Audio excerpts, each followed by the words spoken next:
Happy lesson 5 of our series, and welcome back after a week off.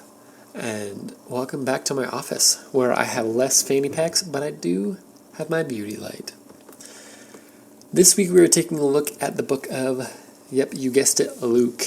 We are reading Luke chapter 12, verses 13 through 21. This week's parable is called the parable of the rich fool. Let's take a look. The parable of the rich fool. Some of the crowd said to him, "Teacher, tell my brother to divide the inheritance with me." But he said to him, "Man, who made me a judge or arbitrator over you?"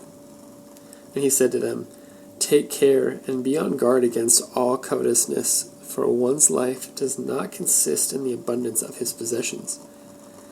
And he told them a parable, saying, "The land of a rich man produced plentifully. And he thought to himself, 'What shall I do?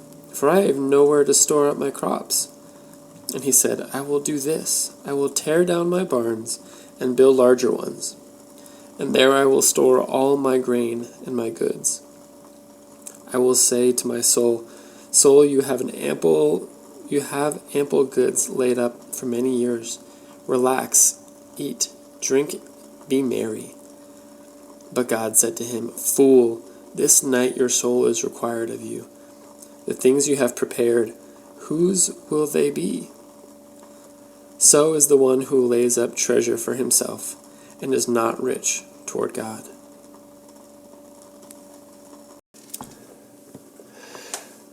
I think it's interesting as we take a look at the idea of money today that this is an issue that has continued since Bible times, right? This is not everything that happened in year 5 Israel, not all those issues that they dealt with in the early church, continued on through church history, at least not in the same way, right? We aren't still arguing over whether or not to eat meat sacrificed to idols. We aren't still debating whether or not you need to be circumcised to be a Christian. But since day one, we have had issues with money. We have had issues with coveting more or using it as a security blanket. I just want to keep that in mind as we start our discussion today. As we begin this reading, we find a man who is seeking guidance from Jesus, though it doesn't seem like he actually cares what Jesus has to say. Rather, he's seeking financial gain. Back in the day, rabbis had legal authority to settle inheritance disputes. So this man actually just came to Jesus because he wanted him to make sure he was able to get this money. He didn't care what Jesus himself had to say. He was just looking for someone in authority, right? Now to the lesson itself, the parable itself. We see this rich man, and when we find him, we discover that he has come into much blessing in the harvest. And at first glance, it seems wise of him to make more space, logical even. This man has worked hard and earned this time for rest, right? But if you pay close attention to the beginning words of this parable, we see a slightly different story in the simple wording.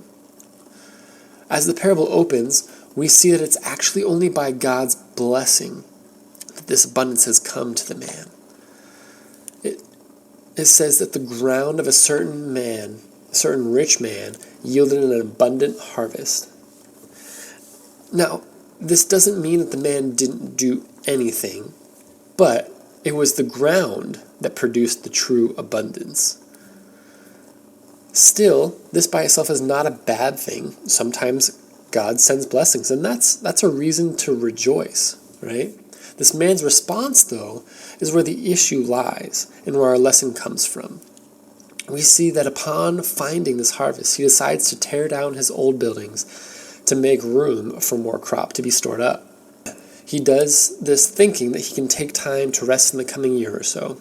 And again, this also isn't a bad thing. So what's the issue then?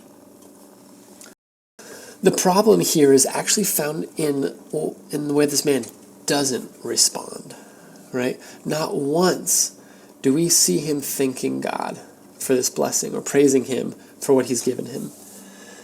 We see him focus on the wealth, on his gain in crops. He doesn't concern himself with the God who provided it.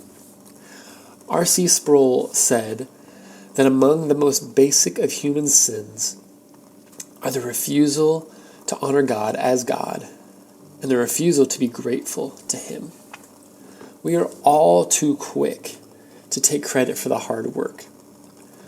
Or other times, we pray for things, then forget to thank God when the blessing actually arrives because we're distracted by the blessing, by these new things. We forget that not only is God the one that's allowing the work for the circumstances, but he's actually even the one who gave us the ability to do this work. While saying thank you is not a written command in the Bible, it boils down to this problem that Sproul points out. When we don't practice gratitude toward our Creator, we can forget where all that we have comes from. As I said at the start of this, money isn't a new issue we deal with, and it's not an old issue that we've resolved either. It's a struggle we continue to face because we continue to attempt to put ourselves on the throne. We continue to try to provide for our families by our own power. We try to create comfort by our own strength, or we simply believe we deserve all the things that we have or want. We forget who God is and that we are not He. It's not always an overt issue, especially when we live in a community like ours, where we're continually reminding each other and helping each other to thank God. But that doesn't mean that it doesn't creep in sometimes. Do you ever see this in yourself? Have you seen others take more credit than they were due? How do you even begin to fight against this common human urge that has prevailed all of this time? Let's talk about that.